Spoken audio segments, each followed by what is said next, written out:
श्रीमती सरिता जी राठौड़, निवेदन है कि आप अपना अनुबंध देने के लिए पधारें।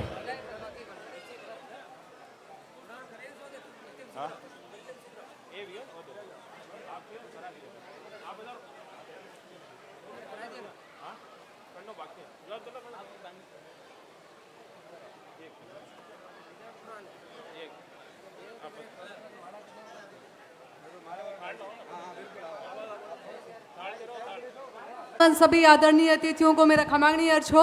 मेरे समक्ष बैठी समस्त मातृशक्तियाँ, कार्यकर्ता, पदाधिकारी और सभी भाई बंधुओं को, आप सभी को मैं बधाई देती हूँ जो आप इतनी भव्य आयोजन में शरीक हुए और आज मैं आप सभी के बीच में उपस्थित हूँ, मेरा सौभाग्य है। हमने जिस भूमि पर जन्म लिया है वो भारत की भूमि है और जिसे सोने की चिड़िया कहा जाता है, यह तप की भूमि है, यह यज्ञ की भूमि है और इस भूमि को चंदन की शीतलता प्राप्त है। हम सभी के लिए गौरव का विषय है कि आज हम इस भव्य समारोह में उपस्थित हुए हैं।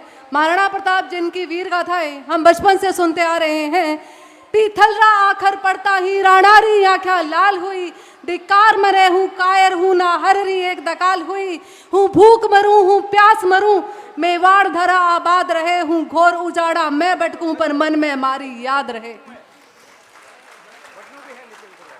मुगलों के आतंक से बचाने के लिए महाराणा प्रताप ने जिन हरे घास की रोटी को खाना स्वीकार किया, परंतु दुश्मनों के आगे नतमस्तक नहीं हुए। हम सभी को उनकी महानता, शौर्यवीर, वीर पुरुष, राष्ट्र पुरुष और राष्ट्र प्रेमी को हम उनकी नमनता को शत शत नमन करते हैं। और हमने उस देश में जन्म लिया है जहां पन्ना धाय, मीरा रानी और महारानी लक्ष्मीबाई हुई है। हमने इस देश की भूमि पर जन्म लिया है। एक क्षत्रिय शौर्य, साहस और सम्मान के लिए जाना जाता है। हम सभी के कर्म क्षेत्र भिन्न हैं, परंतु हम सभी का संकल्प भाव एक ही है।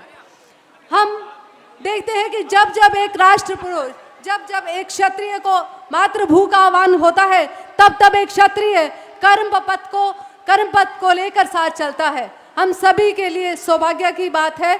और आज यहाँ इस तरह से इतनी बड़ी संख्या में जो मात्र शक्तियाँ विराजमान है, तो मैं ये कहना चाहूँगी कि बात महिला सशक्तिकरण की करना चाहूँगी कि आप अपने जीवन में सकारात्मक पहलुओं को जीते हुए, अपने निर्णय को लेते हुए अपने कर्म पथ पर अग्रसर रहें। बात शिक्षा की करें तो उस शिक्षा का कोई लाभ नहीं होता जहाँ संस्कार नहीं, क्योंकि जिस वृक्ष की जड़ें सूख जाती है उसका कोई अस्तित्व नहीं रहता। तो आप शिक्षा के साथ उन संस्कारों को साथ लेकर चलें, जब भी शिक्षा का सार्थक परिणाम हम सभी के सामने आएगा।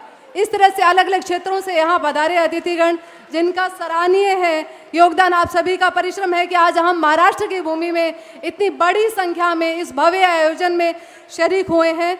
और हम देखते हैं कि किस तरह महिलाएं अपने क्षेत्र में आगे बढ़ रही है। उनका हौसला बुलंद कीजिए, आत्मविश्वास, अदम्य साहस, संकल्प, लक्ष्य आपको आगे बढ़ाएगा। जो आप कर सकते हैं और जो आप करते हैं, उन दोनों के बीच का जो अंतराल होता है वही आपको जीवन में सफलता प्राप्त करवाता है। और सफल होने का सबसे अच्छा मार्ग एक यही होता है कि आप उस सुझाव पे, आप इस विचार पे, आप उन सुझावों के साथ अपने जीवन को गति दें, जिन सुझावों पर हम अपने जीवन को आगे गति देना चाहते हैं या दूसरों की गति को हम आगे देखना चाहते हैं। अपने समाज को, अपनी कम्युनिटी को आगे बढ़ाइए, एक दूसरे का हाथ थामिए, एक दूसरे को सहयोग दीजिए, जिससे हम आज जो एक वृक्ष के रूप में ये परिषद है उसे हम वट वृक्ष बनाएं। एक छोटा सा उदाहरण मैं आपको देना चाहूँगी कि एक मिट्टी का घड़ा होता है जो परिपक्व नहीं होता, जो एक नव निर्माण में विश्वास करता है, उसे आप धूप में रखिए, वो परिपक्व हो जाएगा। और धूप में परिपक्वता के कारण उसमें जब हम पानी भरते हैं तो उसे शीतल जल प्राप्त होता है। लेकिन वही मिट्टी का घड़ा अगर आप धूप में रखने के बजाय बारिश में रख देंगे तो मिट्टी का घड़ा ढह जाएगा। यही उदाहरण मैं आपकी बेटियां और बहू और के लिए देना चाहूँगी कि उसमें आत्मविश्वास भरिए, उन्हें प्रेरणा दीजिए कि वो समाज के लिए कुछ कर सके। एक स्त्री अपनी कहानी खुद लिखती है, एक स्त्री अपने जीवन की निर्माता खुद होती है। आप ये सोचते हैं कि आपके जीवन में चमत्कार हो जाएगा, नहीं, ये कभी नहीं होता। क्यों? क्योंकि एक स्त्री कभी हारती नहीं, उसे हराया जाता है, ये कहकर उसे डराया जाता है कि समाज क्या कहेगा। परंतु जब आप उसे प्रेरणा देंगे, जब उसका हाथ थामेंगे, उसमें अदम्य साहस और आत्मविश्वास भरेंगे, तो अपनी राह वो खुद अपनी निर्मित करके एक कर्तव्य पथ पर अग्रसर रहेगी। हजार आंधियां गिरे, लाख बर्क टूटे, वो फूल खिलकर रहेंगे जो खिलने वाले हैं। Thank you so much. आप सभी के बीच में उपस्थित हूँ, मेरा सौभाग्य है। आप सभी को बहुत बहुत क्षमा करें। धन्यवाद हुकुम सरिता भाई साहब।